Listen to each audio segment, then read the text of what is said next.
সন্দেশ নেই। আজকে সন্দেহ হয়েছে মাইপে দেখছি, দেখি 150 গ্রাম করে কম। ও প্রতিদিন আমার 150 গ্রাম করে কম দিতেছে সন্দেশে। ভাই তুমি কি প্রতিদিন ওনার এইভাবে কম দাও? না ভাই, ভাই ভাই নিয়েছিলাম ভাই, 1 কেজি আসছিল ভাই। না ভাই বাটাটা ভাই। চুপ, আমার মিথ্যা কথা বলস। ভাই ওনার কলারটা ছাড়ো দেখি। আচ্ছা তাহলে তুমি যে প্রতিদিন বাসা থেকে মাইপে নিয়ে আসো, তাহলে কম আর কিভাবে এই জায়গায় এসে?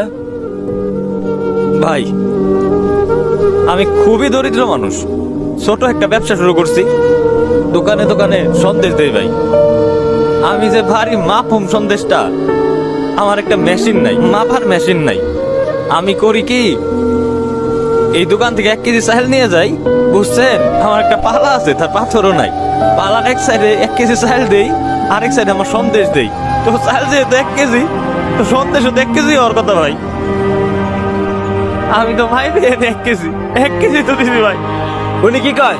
ভাই আমি মাপে কম দেই না, আমারটা ডিজিটাল মেশিন। তাহলে উনি মিথ্যা কথা কইতেছে। অবশ্যই উনি মিথ্যা কথা কইতেছে। না ভাই মিথ্যা কথা বলতেছি না ভাই। আচ্ছা তুমি কি প্রমাণ করতে পারবা? রোমান ভাই, আমি আজকে ওই দোকান থেকে ওনার কাছ থেকে 1 কেজি চাল নিছি।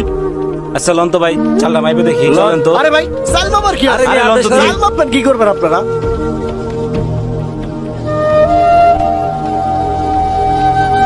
ভাই চাউল দিয়ে আরো কম, 800 গ্রাম। 800 গ্রাম? বাটপার তো উনি না, বাটপার তুমি আপনি তো আসল বাটপার। ও উনি আসল বাটপার। আপনি যদি প্রতিদিন 1 কেজি করে চাউল দিতেন, তাহলে 1 কেজি করে সন্দেশও পাইতেন।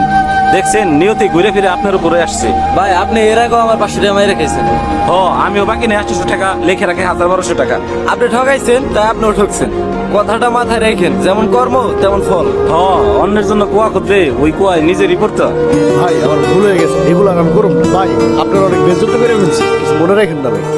না ভাই আমি কিছু মনে করি নাই, গরিব মানুষের কিছু মনে রাখতে হয় না। আপনি থাকেন ভাই, আমি যাই। ভাই 5 কেজি সন্দেশের অ্যাড্রেসটা রাখেন, কালকে আমার 5 কেজি সন্দেশ।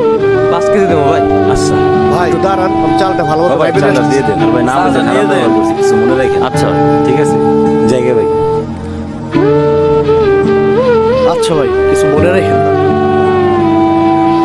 অসহায় মানুষকে ঠকাতে যাবেন না, মনে রাখবেন সৃষ্টিকর্তা একজন আছেন, তিনি আপনার প্রত্যেকটি কর্মের হিসাব নেবেন।